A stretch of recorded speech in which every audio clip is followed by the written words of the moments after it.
Halo, perkenalkan saya Raquela Febriani Runesi dari 10 1. Hari ini saya akan menceritakan kisah dari Sumba Barat, NTT, yaitu Lona Kakak dan Lona Rara. Cerita ini berawal dari sepasang suami istri yang tinggal bersama kedua anak perempuannya di desa Bukamberoko di Sumba Barat. Anaknya yang pertama bernama Lona Kakak dan anaknya yang kedua bernama Lona Rara. Mereka berdua mendapatkan perlakuan yang sama dari orang tua mereka, tapi Lona Kakak selalu cemburu pada adik perempuannya. Kapanpun dia mendapatkan sesuatu yang lebih baik, Lona Kakak selalu berusaha mencuri darinya. Nah, suatu hari, Lona Rara mendapatkan hadiah istimewa berupa dendeng dari orang tua mereka karena berhasil memenangkan lomba menunggu padi. Melihat adiknya mendapatkan hadiah, menyebabkan Lona Kakak merasa iri dan berusaha mencari cara untuk mencelakakan Lona Rara. Untuk itu, ia memujuk adiknya agar mau menemaninya mengambil air di sungai. Ia pun menyuruh adiknya untuk berjalan di depannya. Dengan begitu, ia akan lebih mudah mengambil dendeng itu tanpa sepengetahuan adik. Adikku, maukah kamu menemani kakak mengambil air di sungai? Bujuk Lona Kakak. Baiklah kak, jawab Lona Rara menuruti bujukan kakaknya.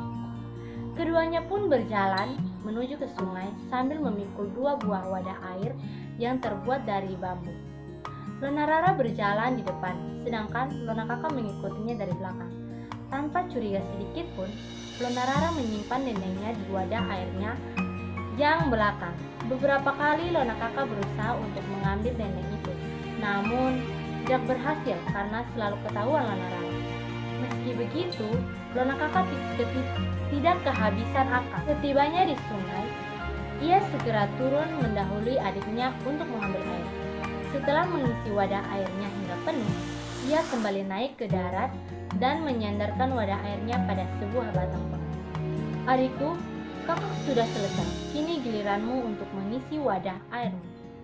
Sini kakak bantu membawakan dendengmu agar kamu dapat mengambil air dengan leluasa, ujar Lona Kakak. Lona Rara pun menyambut baik tawaran kakaknya. Setelah menitipkan dendeng miliknya kepada Lona Kakak, ia segera turun ke sungai untuk mengambil air. Namun, baru mengisi setengah wadah airnya, tiba-tiba ia mendengar kakaknya berteriak, "Rara! Rara! Dendengmu dicuri dan dibawa lari anjing!" teriak Lona Kakak seraya mengejar anjing itu. Rupanya, Lona Kakak sengaja memberikan dendeng milik adiknya ke anjing itu, lalu berpura-pura mengejarnya. Lona Rara yang mendengar teriakan kakaknya segera naik ke darat dan membiarkan tempat airnya tergeletak di pinggir sungai. Melihat kakaknya mengejar anjing itu, ia pun terus mengejar hingga ke tengah hutan. Tanpa disadarinya, ternyata kakaknya telah pergi meninggalkannya. Sementara ia terus menyusuri hutan lebat itu hingga hari menjelang malam. Namun, ia tidak menemukan anjing yang membawa dendengnya. Saat akan kembali ke rumahnya, ia tersesat. Ia berjalan menyusuri hutan itu, mengikuti kemana arah kakinya, melangkah hingga akhirnya menemukan sebuah sungai dan memutuskan untuk beristirahat.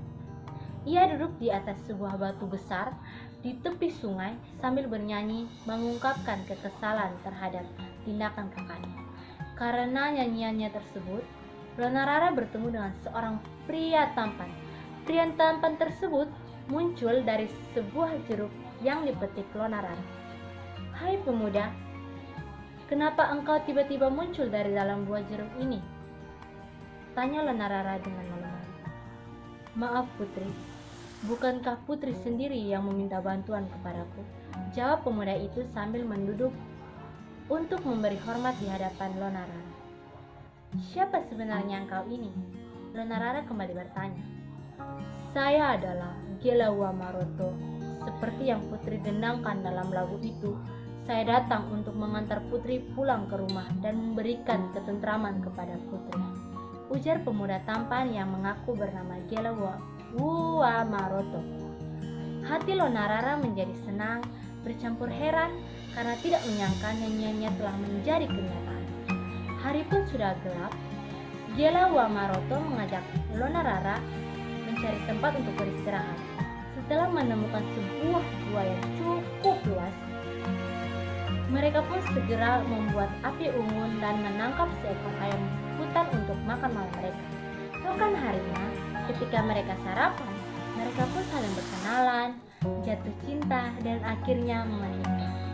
Sepasang pengantin baru itu keasyikan menikmati hari-hari yang indah bersama di tengah hutan tersebut, sehingga tak terasa sudah 1 bulan mereka hidup bersama. Bagaimana dengan Lona kakak? Karena sepanjang hidupnya hanya memikirkan bagaimana mencelakai adiknya itu, lama-lama Lona kakak menjadi gila dan dijauhi orang banyak. Terdapat 2 pesan yang bisa kita ambil dari kisah ini. Yang pertama, sifat iri hati ditunjukkan oleh sikap dan perilaku Lona kakak. Dari hal ini dapat kita lihat bahwa sebagai kakak beradik kita tidak boleh saling iri hati atau mencelakai. Sebaliknya kita harus hidup rukun satu sama lain. Dan yang kedua, tulus ikhlas dan ketekunan dalam melakukan pekerjaan akan mendapatkan balasannya. Seperti Lona Rara yang menyelesaikan tugas dari orang tuanya dan mendapat hadiah dendeng kesukaan. Lalu, sebagai orang Kristen, terkadang kita akan iri hati hingga dendam kepada orang yang lebih dari kita, seperti lebih kaya maupun lebih sukses dari kita. Namun, kalau kita mengasihi Tuhan lebih dari segala yang ada di dalam dunia ini dan hidup penuh syukur, maka kita bisa melewati atau terhindar dari dosa iri hati ini. Karena itu, jagalah hati kita.